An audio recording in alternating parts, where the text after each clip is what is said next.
बताया गया था अगर दो चार्ज हैं, एक Q है और एक दूसरा भी मान लो Q है, तो इनके बीच में कूलाम्स लॉ के अनुसार कितना फोर्स लगता है बच्चों?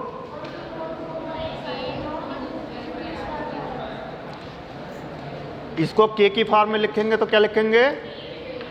K, अगर ये Q1 है, Q2 है, Q2 अपान R स्क्वायर। R क्या है? इनके बीच की डिस्टेंस है। K की वैल्यू क्या होती है बच्चों? 9 × 10 की पावर, और इसकी यूनिट होती है newton metre square upon coulomb square. इतना सब बच्चों को आता है।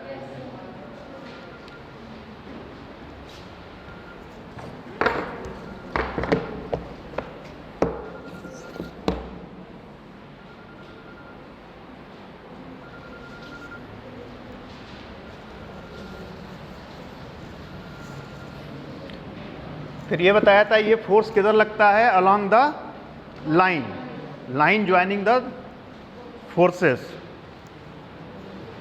अगर ये दोनों, ये भी पॉजिटिव है, ये भी पॉजिटिव है, तो इस चार्ज पर इसकी वजह से किधर फोर्स लगेगा? अवे लगेगा। Very good.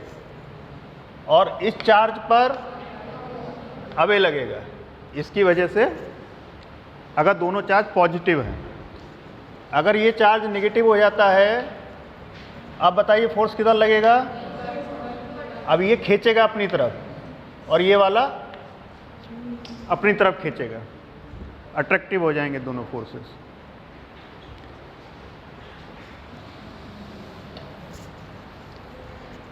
फिर इसने बताया था आपको सुपर इम्पोजिशन ऑफ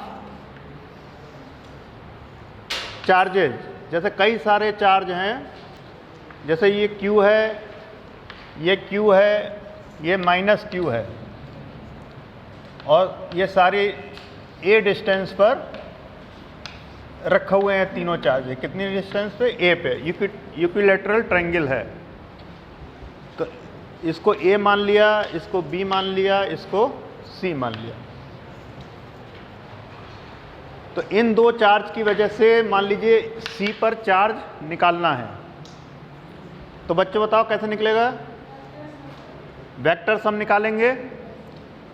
इस पर दो चार्ज की वजह से फोर्स लगेगा, एक ये वाला चार्ज है और ये वाला चार्ज है। इस चार्ज की वजह से किधर की तरफ फोर्स लगेगा बच्चों? ऐसे, ठीक है। अट्रैक्टिव फोर्स लगेगा, प्लस माइनस है। इस चार्ज की वजह से इधर किधर फोर्स लगेगा? ये भी टुवर्ड्स लगेगा। और ये एंगल कितना होगा बच्चों?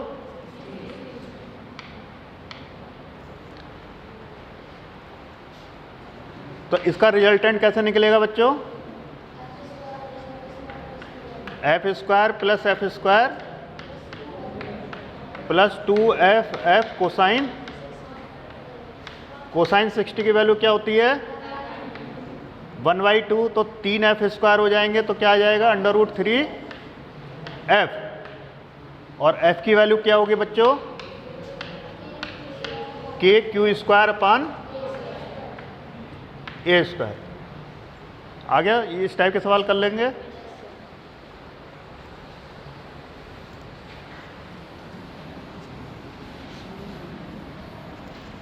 इसी तरह से अगर ये रेक्टेंगल रखा हुआ है एक,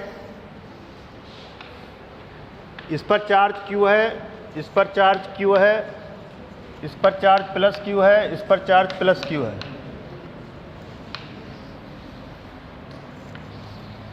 और ये स्क्वायर है। क्या है? स्क्वायर। यहाँ पर एक चार्ज Q रखा हुआ है, आ जाइए। यहाँ पर चार्ज कितना रखा हुआ है बच्चों? बताइए Q पर कितना फोर्स लगेगा? 0 फोर्स लगेगा। ये बताया गया था सिमेट्रिकल केसेस में। सिमेट्रिकल केसेस में फोर्स सेंटर पर 0 होता है। क्यों 0 होता है इसको भी देख लीजिए आप। ये मान लीजिए पॉजिटिव चार्ज है, इस चार्ज पर इसकी वजह से फोर्स किधर की तरफ लगेगा? अबे लगेगा। इसकी वजह से किधर लगेगा? इसकी वजह से तो इसने इसको कैंसिल कर दिया इसने, तो टोटल फोर्स सेंटर पर कितना हो गया बच्चों? 0।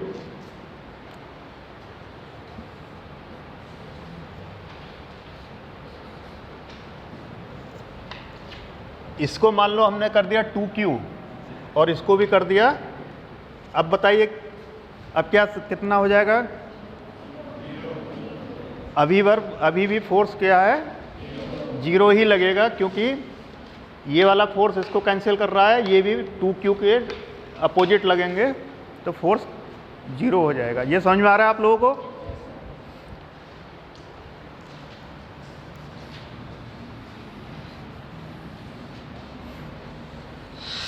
अब मान लीजिए यहाँ पर प्लस Q है, यहाँ प्लस Q है, यहाँ प्लस Q है और यहाँ पर माइनस Q है। अब बताइए यहाँ पर कितना फोर्स लगेगा? अभी भी 0 होगा क्या? अब 0 नहीं होगा। कैसे निकालेंगे?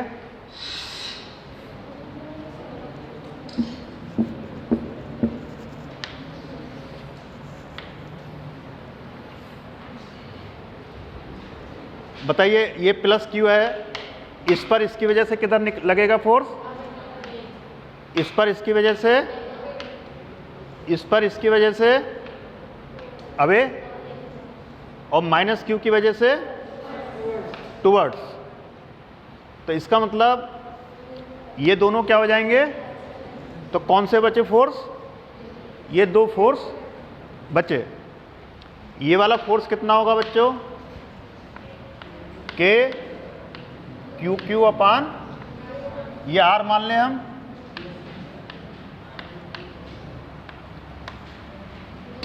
QQ, और ये वाली दूरी भी कितनी है?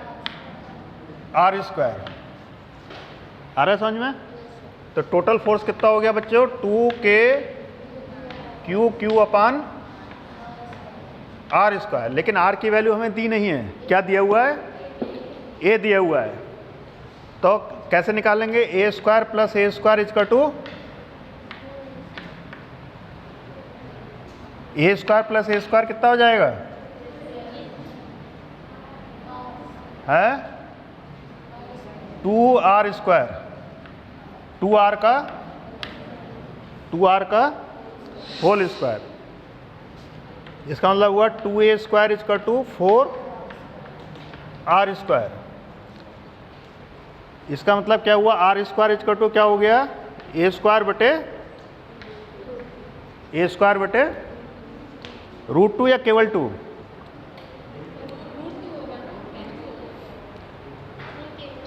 R² इक्वल टू A² अपान 2। तो R² की जगह क्या रखेंगे बच्चों? 2K QQ अपान R² की जगह A² बटे, तो आंसर क्या बन जाएगा? 4K QQ अपान A²। कर लेंगे इस टाइप के सवाल। अब ट्रायंगल वाले सवाल कर लेंगे, स्क्वायर वाले सवाल कर लेंगे, और सिमेट्रिकल वाले में सेंटर पर फोर्स भी 0 होगी और इलेक्ट्रिक फील्ड भी 0 होगी।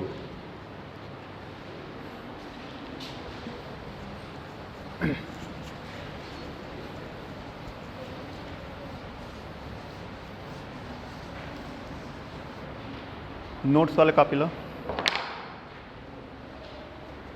इसके बाद आप लोगों को इलेक्ट्रिक फील्ड बताया था। इलेक्ट्रिक फील्ड कितनी होती है? K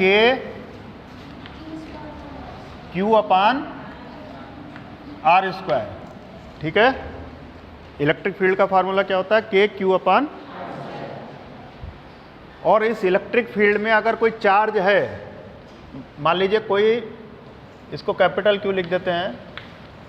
इस इलेक्ट्रिक फील्ड में अगर कोई Q चार्ज है तो उस पर फोर्स कितना लगता है बच्चों? F equal to E into Q।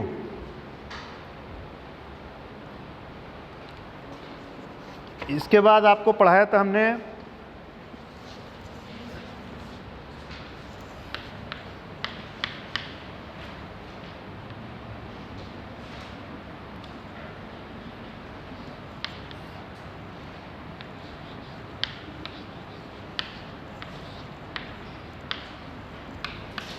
इस के को क्या लिखते हैं बेटा, 1/4 epsilon not Q1 Q2 upon R square. यहाँ एप्सिलॉन क्या कहलाता है बेटा, परमिटिविटी ऑफ द मीडियम। ये जीरो हटा देते हैं, परमिटिविटी ऑफ द, और अगर ये वैक्यूम में है तो इसको वैक्यूम में या एयर में है तो क्या लिख देते हैं, एप्सिलॉन नॉट। ये एप्सिलॉन मीडियम होता है, और अगर ये एयर में है, एयर या वैक्यूम में है, तो इसको एप्सिलॉन नॉट रख देते हैं। सबसे कम वैल्यू एप्सिलॉन नॉट की कब होती है, एयर या वैक्यूम में होती है।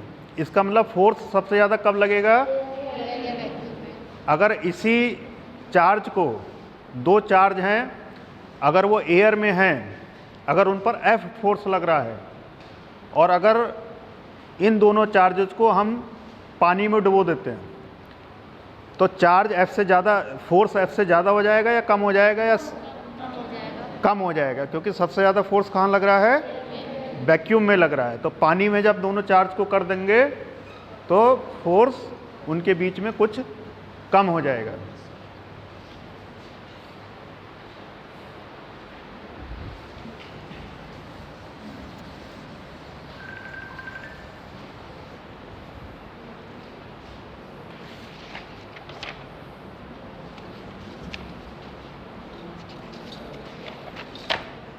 फिर आपको इस टाइप के सवाल कराए थे कि दो चार्ज यहाँ रखे हुए हैं, +4Q मान लीजिए और प्लस तीसरा चार्ज हम कहाँ पर रखें ताकि उस पर नेट फोर्स 0 हो जाए। क्या फार्मूला बताया था,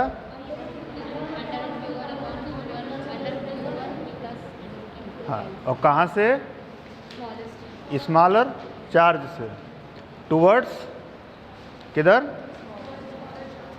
नहीं, ये दूरी जो आएगी, क्या x का टू क्या बताया आपने, √Q1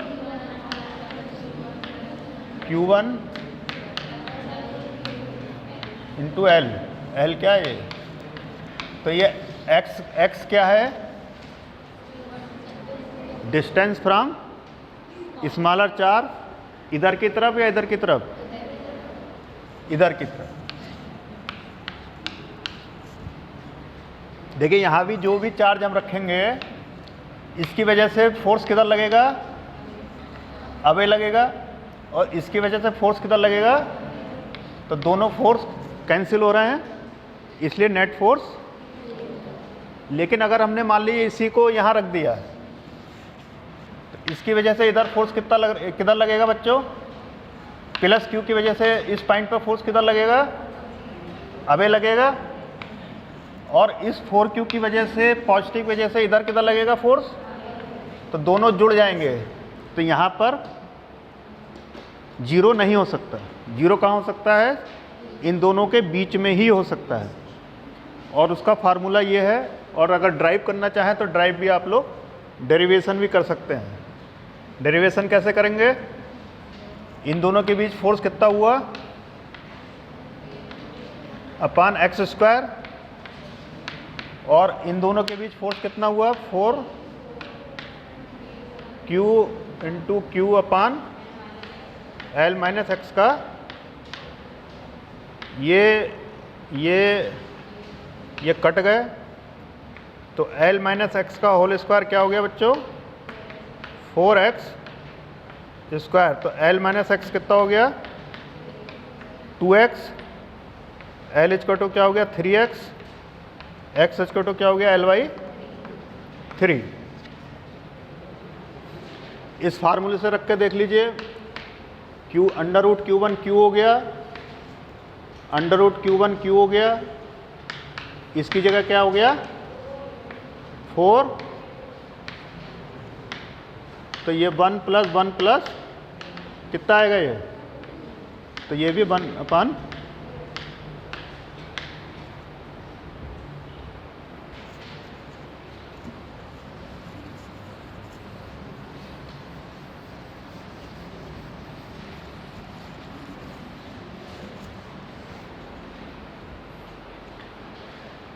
इसके बाद बताया था कि अगर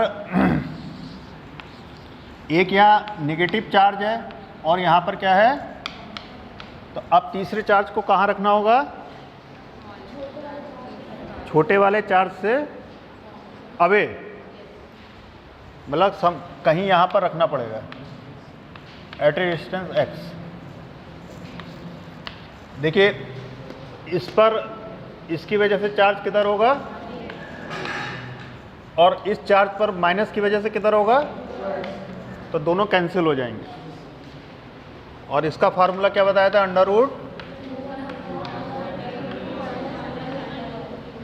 √Q2 पहले आएगा,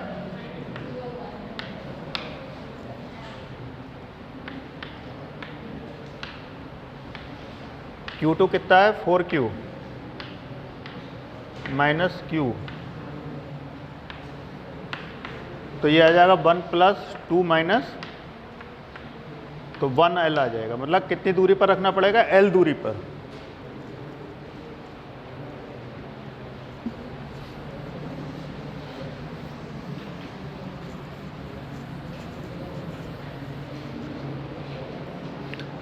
इतना बच्चों समझ में आ गया आप लोगों को? आपको कूलम्स लॉ समझ में आ गया, दो चार्ज के बीच में कितना फोर्स लगता है ये समझ में आ गया। सबसे ज़्यादा फोर्स कहाँ लगता है, वैक्यूम में। पानी में डाल देंगे या केरोसिन में डाल देंगे तो फोर्स कम हो जाएगा। परमिटिविटी समझ में आ गया। रिलेटिव परमिटिविटी पता है आप लोगों को? रिलेटिव परमिटिविटी क्या होती है, epsilon r = epsilon medium upon epsilon not, इसको रिलेटिव परमिटिविटी बोलते हैं।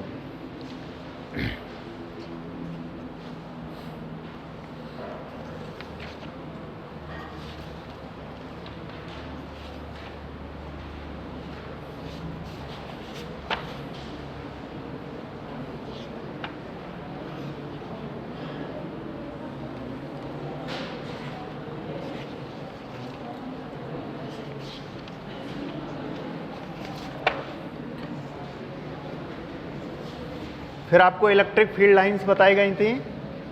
पॉजिटिव से इलेक्ट्रिक फील्ड लाइंस किधर जाती हैं, आउटवर्ड। और कैसे जाती हैं, नॉर्मल टू द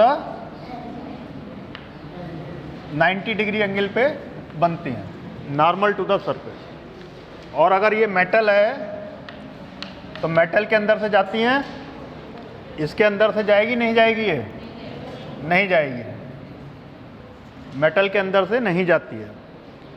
फिर आपको बताया था जितनी ज़्यादा लाइंस निकलेंगी चार्ज उतना ज़्यादा होगा। इससे मान लीजिए 6 लाइन निकल रही हैं Q1 से, और Q2 से मान लीजिए 2 ही लाइन निकल रही हैं, तो Q1/Q2 कितना हो जाएगा, 6/3।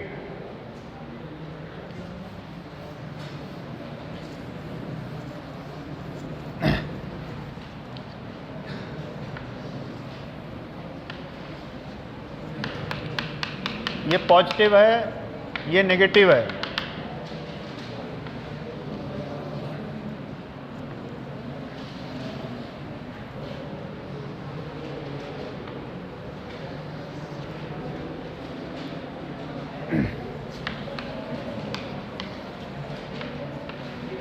अब बताइए, ये पॉजिटिव चार्ज है, नेगेटिव चार्ज है, ये चार्ज डिफ्लेक्ट होके यूं चला गया, तो इसका मतलब इस पर कौन सा चार्ज होगा, है पॉजिटिव खींच रहा है अपनी तरफ, तो इसका मतलब नेगेटिव होगा। और ये नेगेटिव इसको अपनी तरफ खींच रहा है, तो इस पर पॉजिटिव होगा। ठीक है। और ये बिल्कुल सीधा चला गया, इसका मतलब इस पर न्यूट्रल है, इस पर कोई चार्ज डिफ्लेक्शन सबसे ज़्यादा किस में हुआ है? 3 में हुआ है। इसका क्या मतलब है? इसका डिफ्लेक्शन ज़्यादा हुआ है, इसका मतलब इस पर चार्ज अपान मास रेशो, क्या चीज़ ज़्यादा है? चार्ज अपान मास रेशो इसका मैक्सिमम है, इसलिए इसका डिफ्लेक्शन सबसे ज़्यादा हुआ है।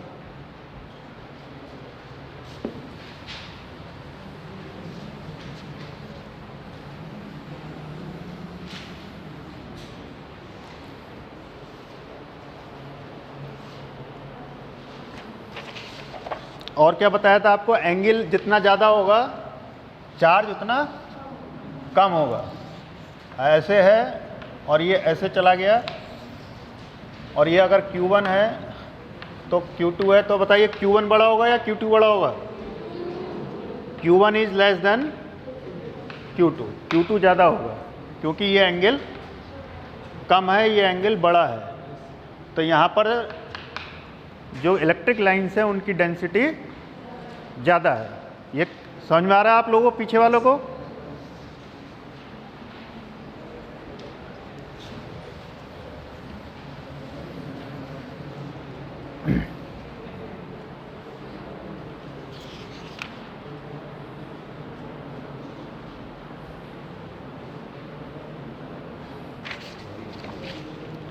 फिर आप लोगों को एक सवाल मैंने इस टाइप का भी कराया था कि ये क्या है? पेंटागन।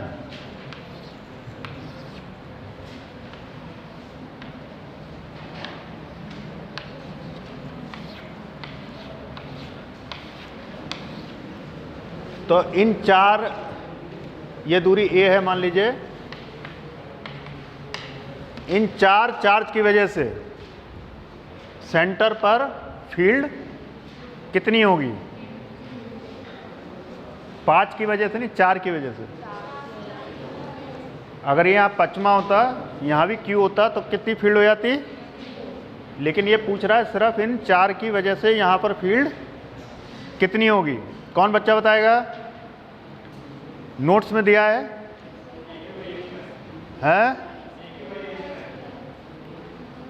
हाँ, KQ अपान A²।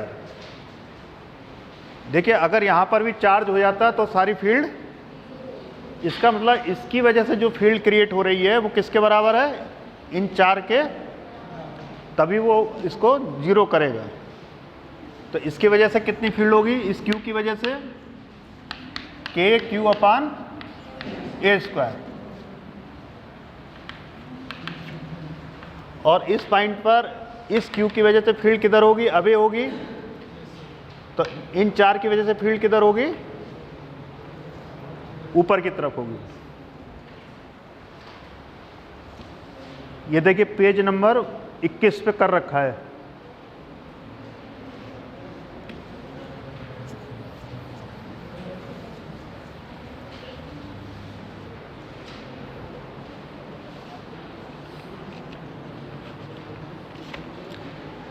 इलेक्ट्रिक फ्लक्स का क्या फॉर्मूला बताया था बच्चों?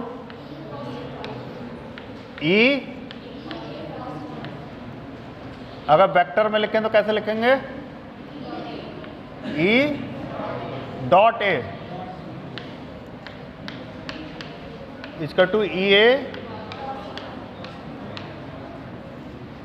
यहां पर थीटा क्या है?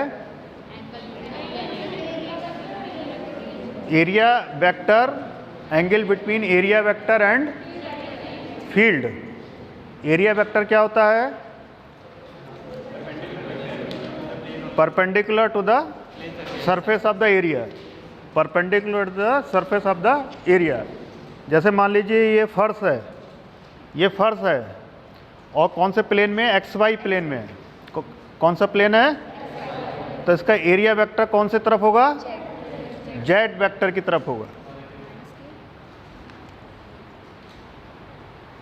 तो फाई इक्वल टू EA हो गया।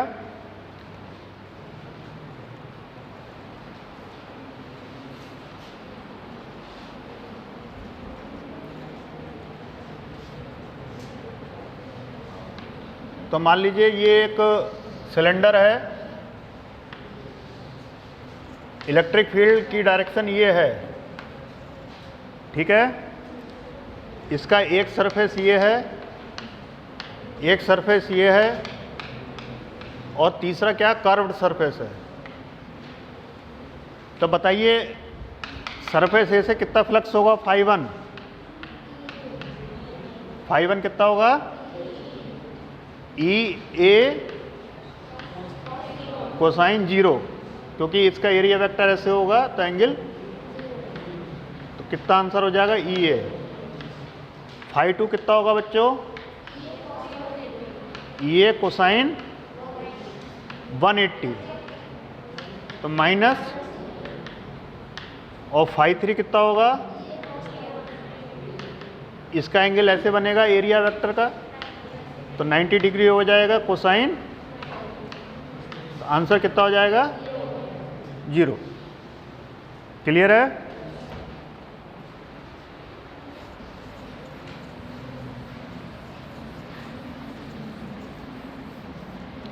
अब मान लीजिए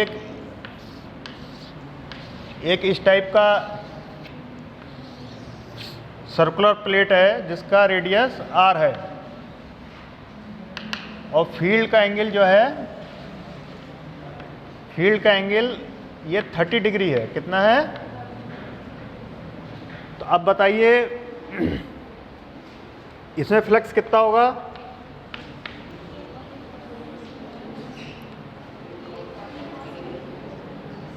फील्ड ई है, फील्ड ई है ये,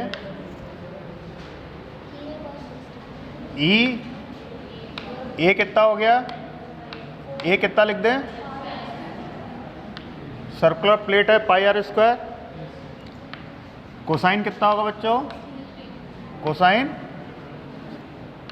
60 डिग्री। इसका एरिया वेक्टर क्या होगा, तो ये एरिया वेक्टर से इसका एंगल कितना हो गया, 60 डिग्री। आ रहा है समझ में।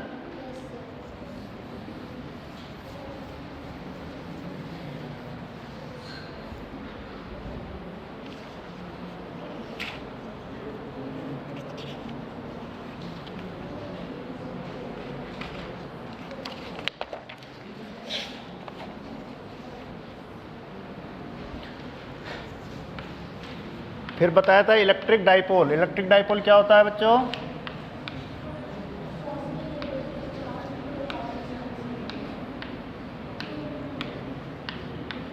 इसका डाइपोल मोमेंट कितना होगा, डाइपोल मोमेंट Q इंटू किससे, इसको किससे दिखाते हैं, P से, P = 2, और इसकी डायरेक्शन हमेशा किधर से होती है, नेगेटिव टू पॉजिटिव, नेगेटिव से पॉजिटिव डायरेक्शन की तरफ ये लगता है।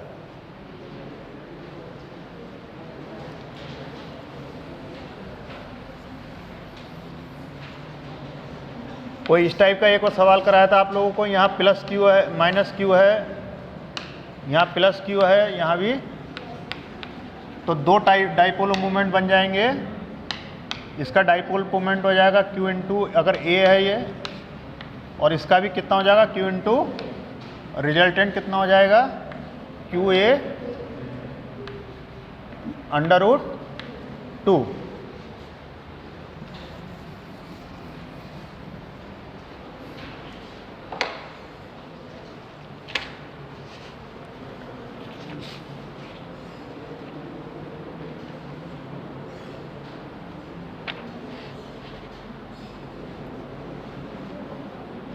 फिर आपको बताया था टॉर्क कितना होता है,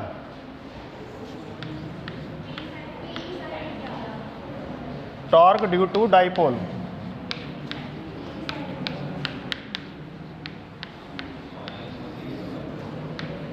P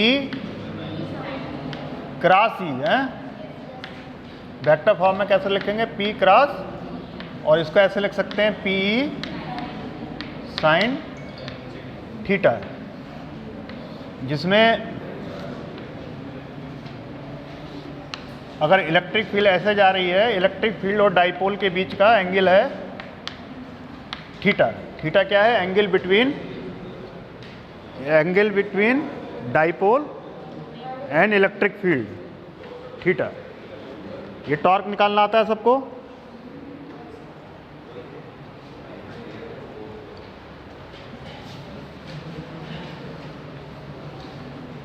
अब मान लीजिए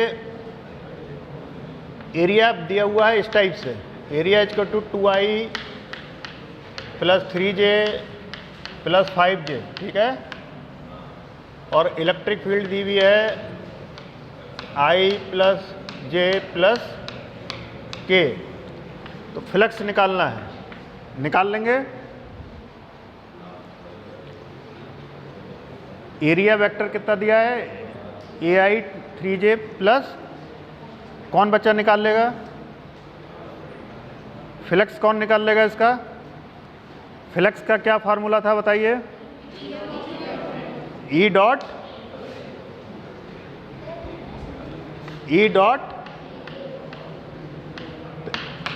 डॉट एन निकालना आता है आप लोगों को?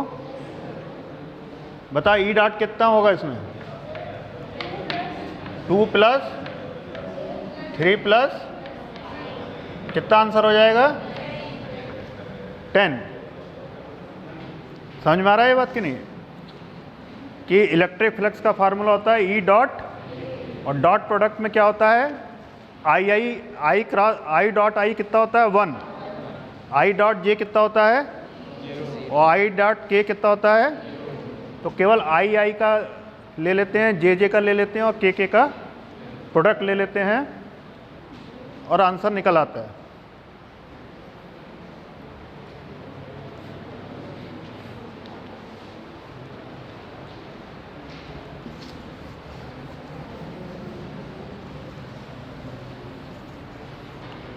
अब आप लोगों को बताया था कि अगर ये डाइपोल है Q और ये है माइनस Q, इसका डिस्टेंस L है, इसका डिस्टेंस L है, और इससे x दूरी पर एक्सियल यहाँ पर इलेक्ट्रिक फील्ड कितनी होगी? बताइए कितनी होगी? 2 kp अपान एक्स क्यूब या x square? X cube. Very good. यहाँ पर P क्या चीज़ है बच्चों? क्या होगा? नहीं, कितनी वैल्यू रखें यहाँ पर? Q into 2L। ये आ रहा है समझ में? Electric field axial equal to 2 kp upon x cube. और यही अगर यहाँ पर निकालना हो तो E इक्वेटोरियल कितना हो जाएगा? kp upon x cube.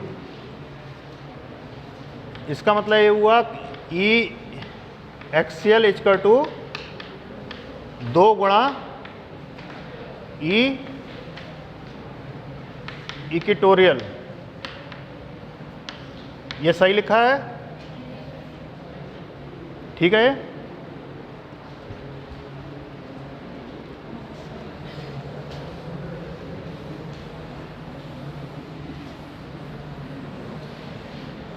फिर किसी भी पॉइंट पर क्या बताया था हमने? kp upon x cube under root क्या था बच्चों? 1 प्लस कोसाइन स्क्वायर थीटा, अगर किसी भी पॉइंट पर निकालना है।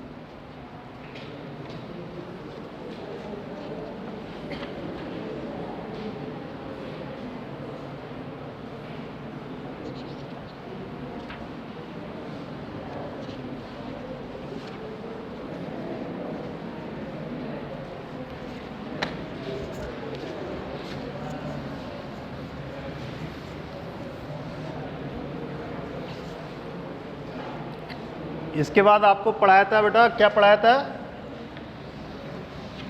कौन सा लॉ पढ़ाया था? Gauss law.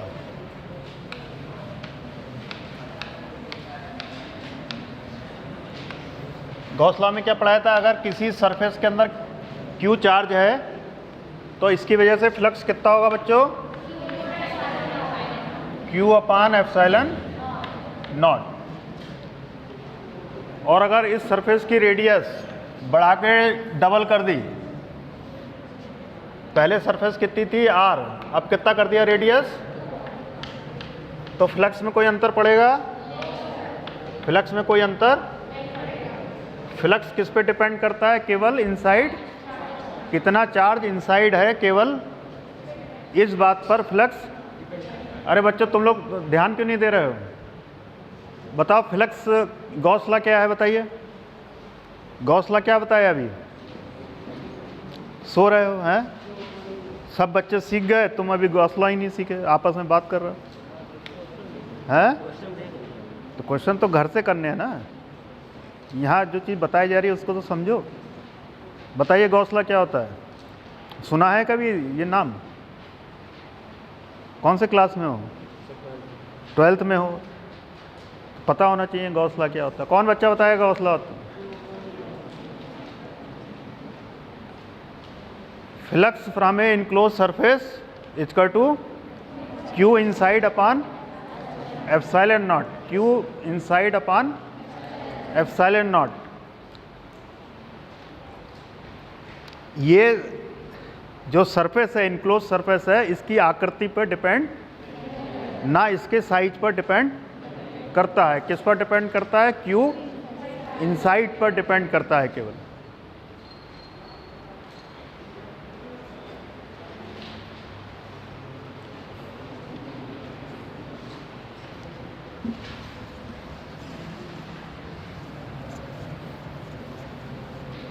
अब आप लोगों को ये बताया था मैंने कि अगर कोई सिलेंडर है इस टाइप का और यहाँ पर चार्ज रखा हुआ है, तो इसकी वजह से इस सिलेंडर से कितना फ्लक्स निकलेगा? कितना निकलेगा? Q upon 2 epsilon not. इतना ही बड़ा सिलेंडर हम इसके ऊपर बना देंगे। पूरे सिलेंडर, अब ये सेंटर में आ गया तो पूरे से कितना हो गया? Q अपान, और आधा सिलेंडर से पूछ रहा है तो आधे सिलेंडर से कितना हो गया? Q upon 2 epsilon not.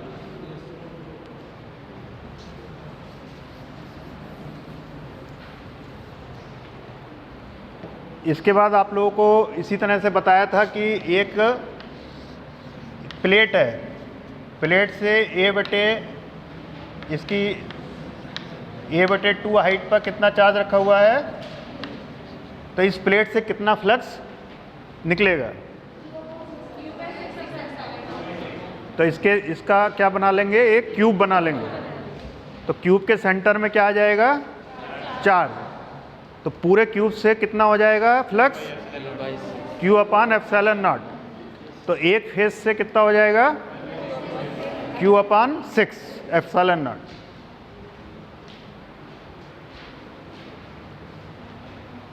और इसी तरह से बताया गया था आप लोगों को कि अगर कोई क्यूब ऐसे है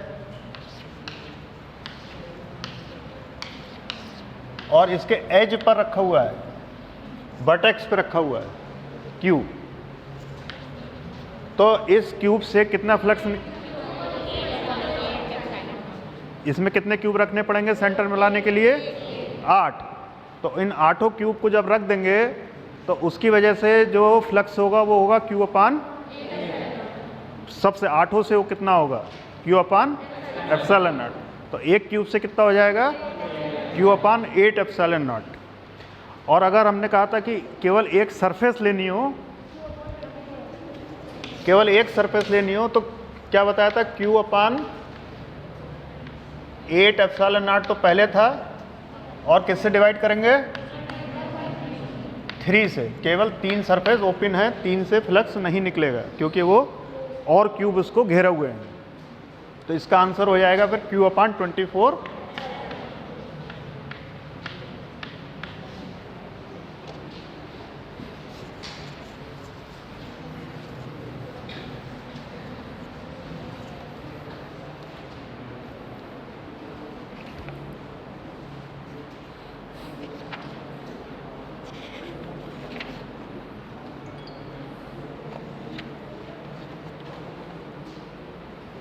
फिर आपको बताया था एक इन्फिनाइटली लॉन्ग क्या है? वायर है।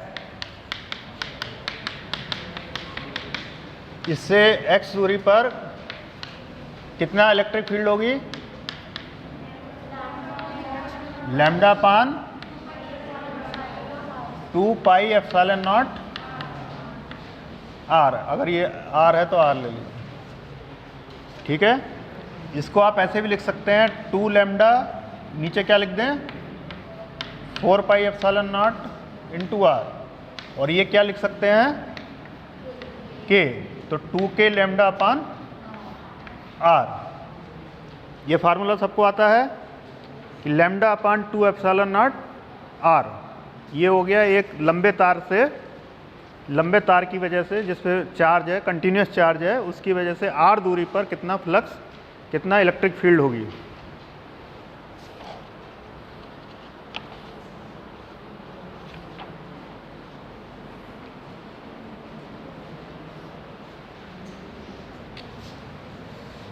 फिर आप बताइए कि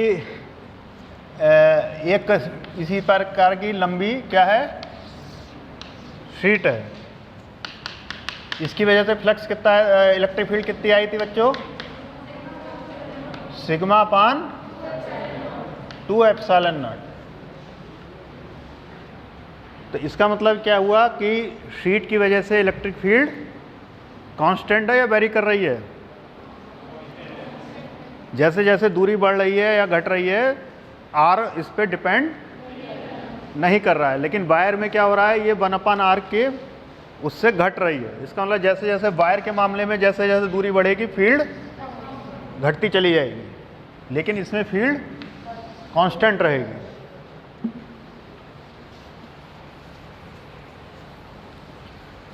अगर मान लीजिए 2 इस तरह के रखे हुए हैं और इस पर नेगेटिव चार्ज है,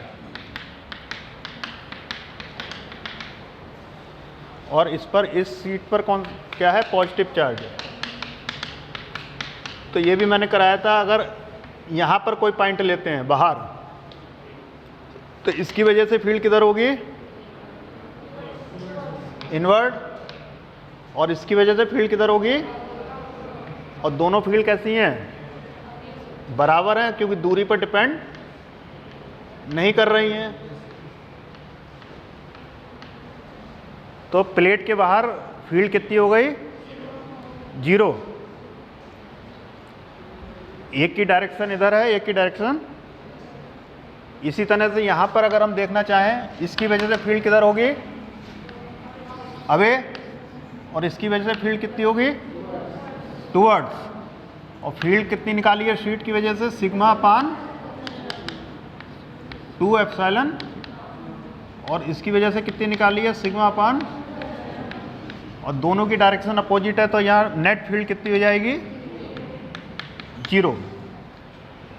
अब हम मिडिल की बात करें, यहाँ कहीं पर इसकी वजह से फील्ड इधर इस पॉइंट पर कितनी, किधर होगी, इधर होगी, और इसकी वजह से फील्ड किधर होगी, वो भी इधर होगी, नेगेटिव की वजह से भी उधर होगी और पॉजिटिव की वजह से भी। तो इस बार क्या हो जाएगा, ई नेट कितना हो जाएगा बच्चों, sigma upon 2 epsilon not plus sigma अपान, तो आंसर क्या हो जाएगा, सिग्मा अपान, ये आ रहा है समझ में?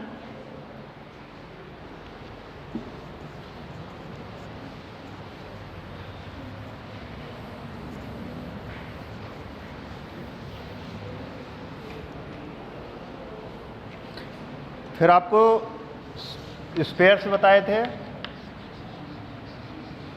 स्पेयर्स में हमने क्या बताया था, एक हॉलो स्पेयर होते हैं और एक सॉलिड होते हैं। हॉलो में 2 प्रकार के होते हैं, कंडक्टिंग और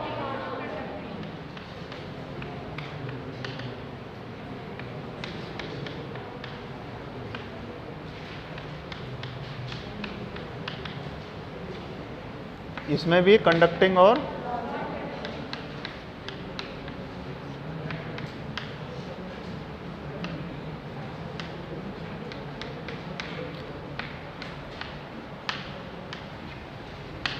तो पहले, दूसरे और तीसरे केस में चार्ज कहाँ पे रहता है, पहले, दूसरे, तीसरे केस में चार्ज सरफेस पे रहता है। इन सब तीनों केसेस में फार्मूले सेम होते हैं और तीनों केस में स्फीयर के अंदर फील्ड कितनी होती है? 0। कंडक्टिंग स्फीयर में चाहे वो हॉलो हो चाहे सॉलिड हो, इलेक्ट्रिक फील्ड कितनी होती है? When r is less then capital R, field will be 0। और इसके बाहर कितनी होती है? 1/4πε0 Q/r²। तो मान लीजिए ये स्फीयर है, तो यहाँ तक फील्ड कितनी होगी? 0 E∝, और यहाँ से फील्ड फिर ऐसे E∝ 1/4πε0 Q/r²।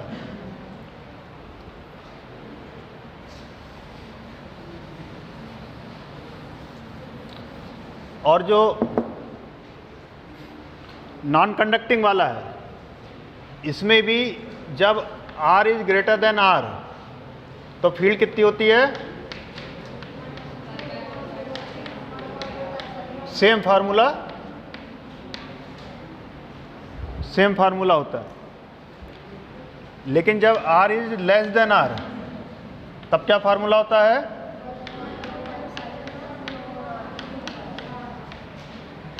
QR/r³। इसका मतलब E is proportional to R। इसका ग्राफ अगर बनाएंगे तो कैसा बनेगा बच्चों?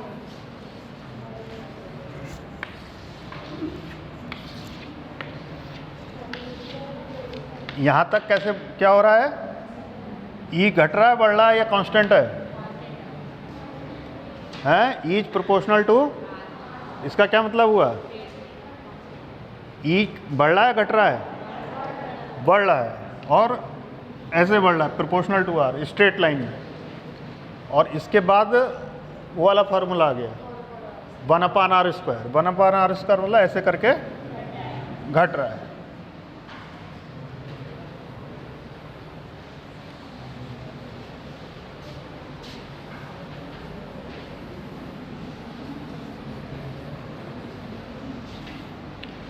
कितने बच्चे हिंदी मीडियम के हैं? 1 2 3 4 5 6 7 8 9 10 11 12 13 14 बच्चे हैं। तो कुछ समझ में आ रहा है आपको या नहीं आ रहा है? अंग्रेजी की वजह से बोल तो हम हिंदी में रहे हैं, लेकिन जो नोट्स हैं वो अंग्रेजी में हैं, तो कुछ टर्म्स आपको समझने में हो सकता है। हिंदी में फ्लक्स को कुछ और बोलते होंगे, इलेक्ट्रिक फील्ड को क्या बोलते हैं?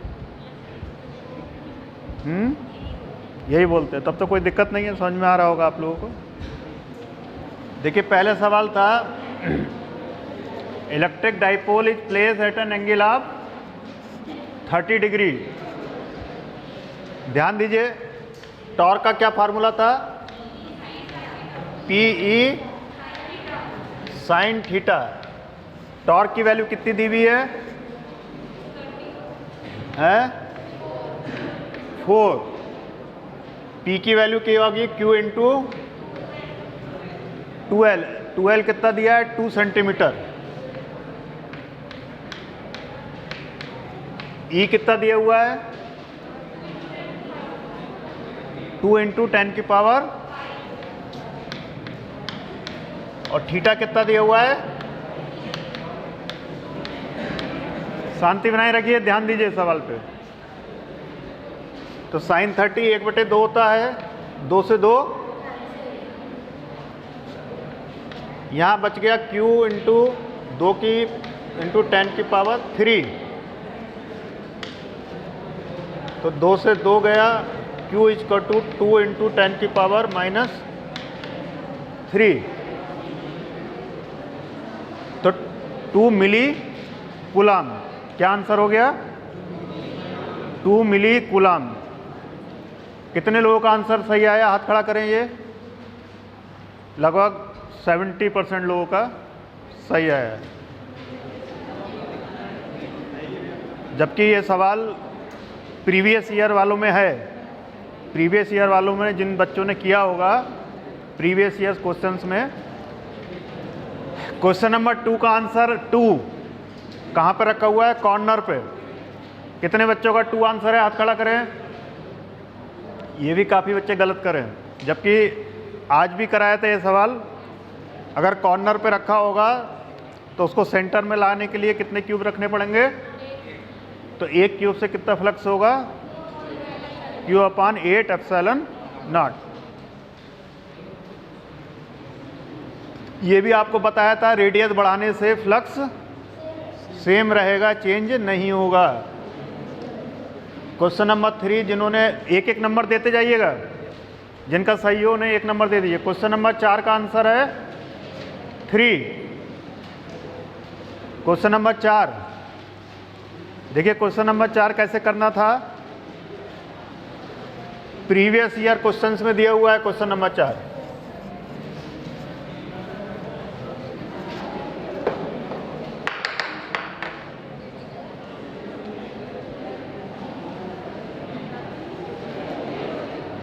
क्या कह रहा है?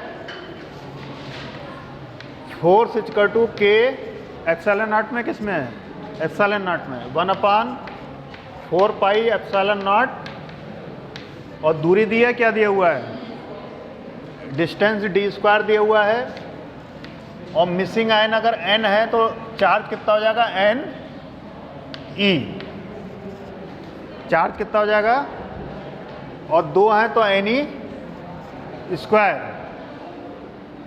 तो n इक्वल टू हो जाएगा 4 pi epsilon not f d² upon e² का अंडर रूट।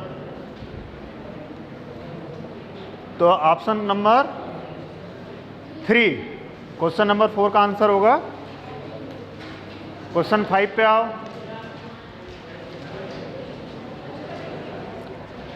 इसमें जो एरिया है और फ्लक्स है, एक ही 4 पे जाओ, अगले पेज पे जाओ। एक ही प्लेन में है, क्योंकि एक ही प्लेन में है इसलिए फ्लक्स कितना होगा? 0। क्वेश्चन नंबर 6,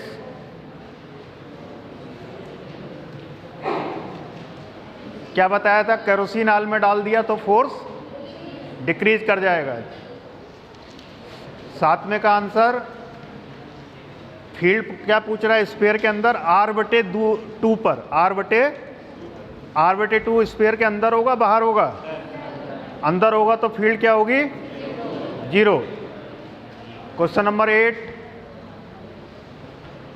कितने बच्चों का बी आंसर आया है? बहुत कम बच्चों का आया है, 25% बच्चों का आया है।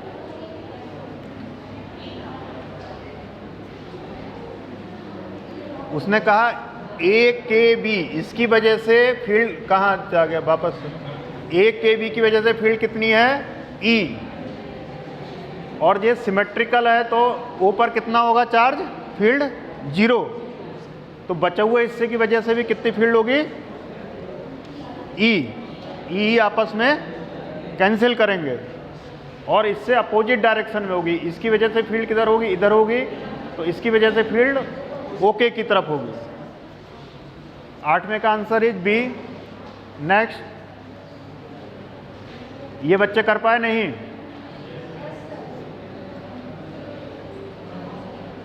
देखिए, पूरे से कितना निकलता? पूरे से कितना निकलेगा? Q/ε0। और उसने क्या करा? Find the flux per unit. ऐसे कर्व्ड सरफेस से कितना निकल रहा है? कर्व सरफेस से, तो इसका मतलब जो फ्लैट सरफेस है उससे इतना हो गया, तो एक फ्लैट सरफेस से किसका आधा हो गया।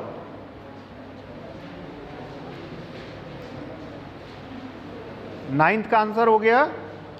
समझ में आ रहा है? नाइन्थ का आंसर 1। जिसको नहीं समझ में आया पूछ ले कैसे आया 1। समझ में आ गया कैसे 1 आया है? 10th का आंसर इज 3।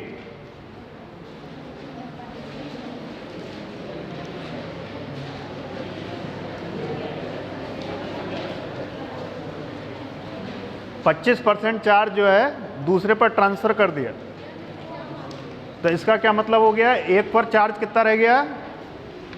3 बटे, और दूसरे पर चार्ज कितना हो गया 1 + 1 बटे 4, तो मतलब 5 बटे, तो उस फोर्स कितने गुना हो गया 15 बटे 16, 15 बटे 16। If 25% of the are placed in certain part and 2 point charge A and B having charge plus Q and minus Q are placed at certain distance apart and force acting between them is F. Is 25% of the charge A transferred to B. तो 25% transfer करेंगे तो पहला charge कितना बचा 3 बटे 4 बचा, और दूसरा बचा 5 बटे 4, तो इसका आंसर आना चाहिए 15 बटे 16 है क्या?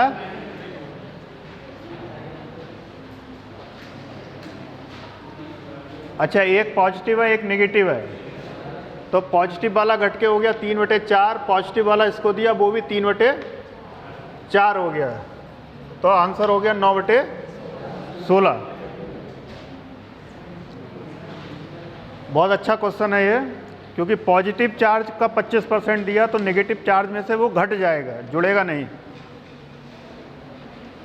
13th का आंसर इज 200। कहाँ थे बेटा? पीछे जाओ और पीछे जाओ, पीछे जाओ। हाँ, 11वें का आंसर इज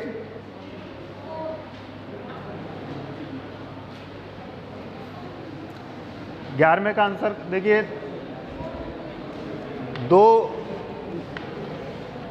दो वायर जा रहे हैं, ठीक है, एक पॉजिटिव है नेगेटिव है, क्या है?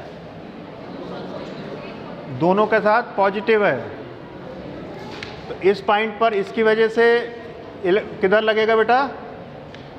अबे, और इसकी वजह से इधर किधर लगेगा? अबे, तो सेंटर पर कितना हो जाएगा चार्ज, इलेक्ट्रिक फील्ड? ये समझ में आ रहा है सवाल आपको? 11वां सवाल।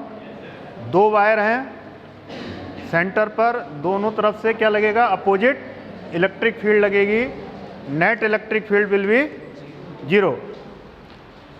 नेक्स्ट,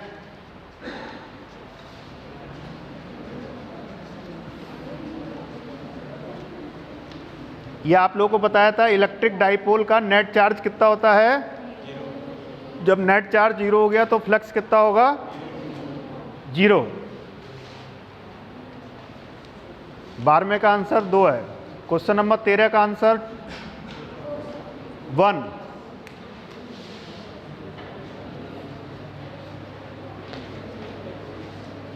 डाइपोल मोमेंट दिया हुआ है कितना? 16 × 10⁻⁻⁹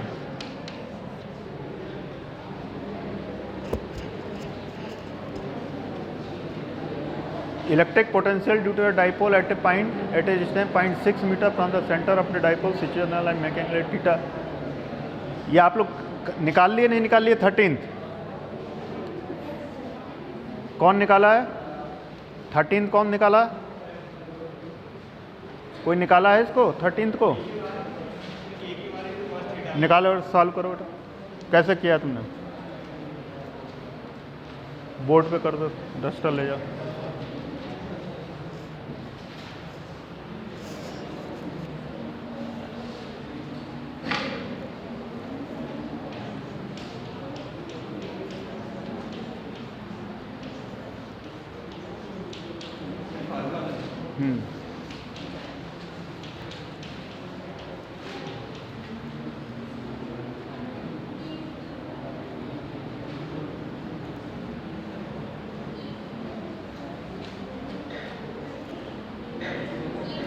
KP था शायद।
आगे समझो आप लोगों को, ये फार्मूला पढ़ाया था हमने, k p cosine theta upon r square. Next slide.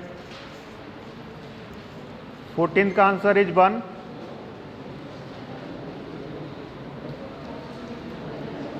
Formula simple formula है, सब आया है आप लोगों का ये आंसर 1। Next slide. 15वें का आंसर, ये सवाल नोट्स में कराया था आप लोगों को 15वां, q/2 q/2। 16वां, ये आज भी कराया था सवाल, आंसर है D.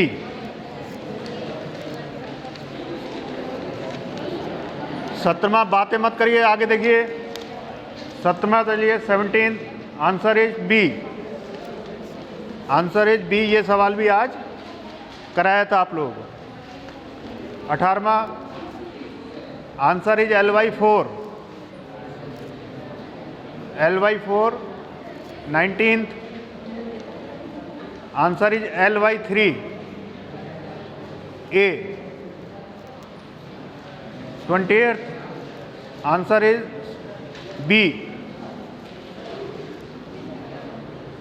21, answer is B।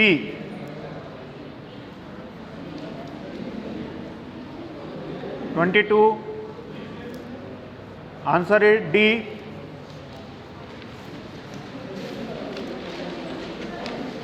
23, answer is C।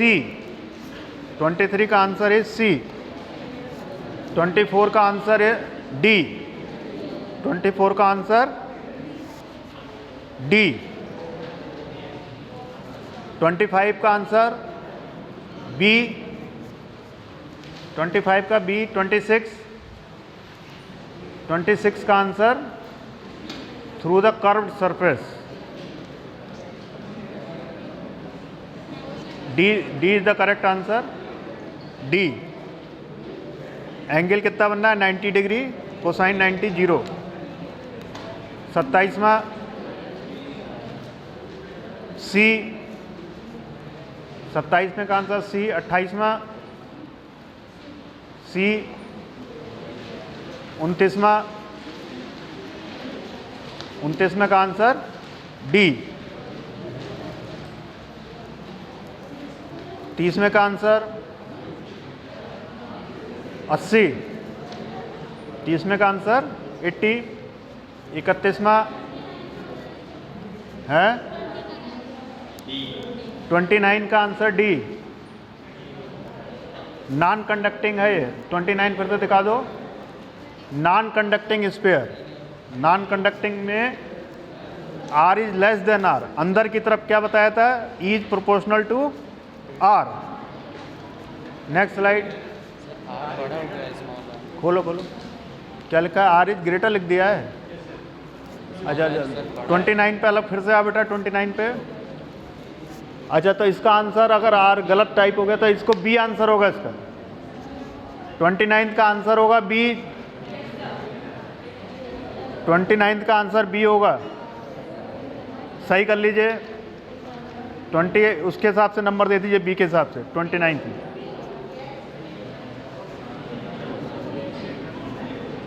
38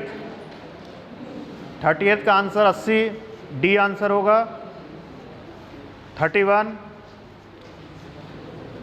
B answer है, 31 का बी। 32 बी आंसर है।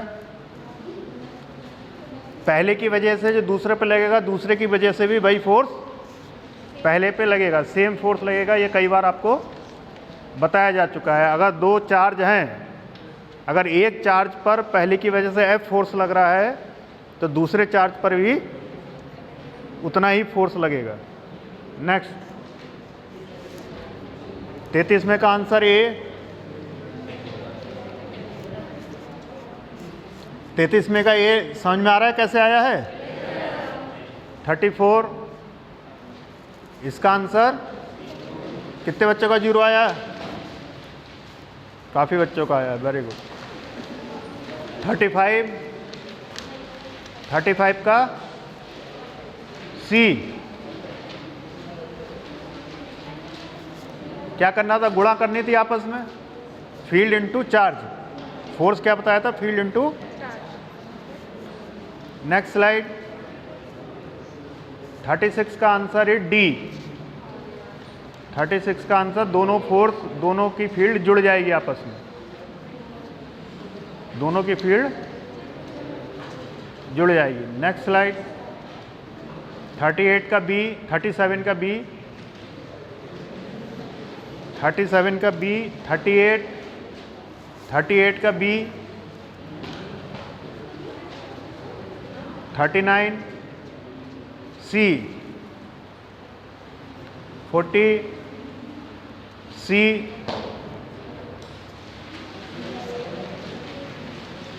40 समझ में आ रहा है आप लोगों को? देखिए 40 में क्या करना था, कोई बच्चा जानता है 40 कैसे होगा? एनसीईआरटी का सवाल है। करो बेटा, आगे करो 40।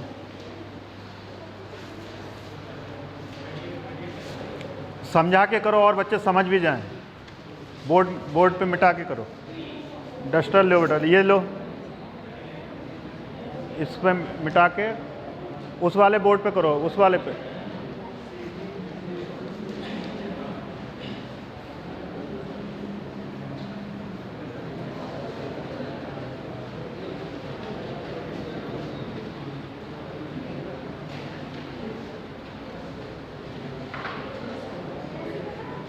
करो बेटा, करो 40।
देखिए पहले वाला चार्ज पे कितना था? Q था। पहले कितना चार्ज था? और जब दूसरा वाला लाए उस पर कितना चार्ज था? 0। तो दोनों को जब आपस में लाएंगे तो कितना चार्ज बढ़ जाएगा आपस में? आधा आधा बढ़ जाएगा। तो पहले पे कितना बचा? Q/2 और दूसरे पे कितना बच गया? Q/2। अब Q/2 को किसके पास ले गए? हाँ, B वाले के पास। B वाले पे कितना चार्ज है? अब Q/2 और Q आपस में बढ़ जाएंगे तो कितना कितना चार्ज बचेगा? Q + Q/2/2।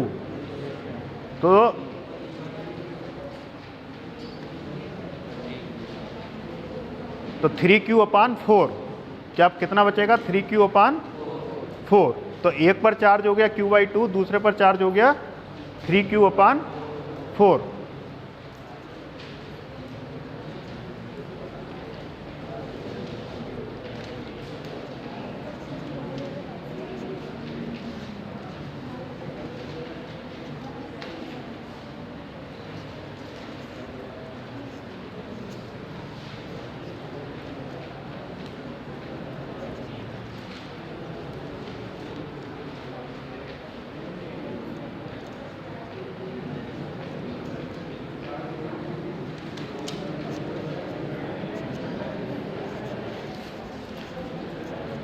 समझ में आ रहा है आप लोगों को? पहले पे चार्ज कितना था Q, तो दूसरा वाला जो उसके टच में लाया गया उस पर चार्ज शुरू में कितना था 0, तो दोनों का बट के कितना बच गया Q/2 और Q/2। अब Q/2 को किसके पास ले गए? Q के पास ले गए, तो फिर इन दोनों का एवरेज निकाल लिया।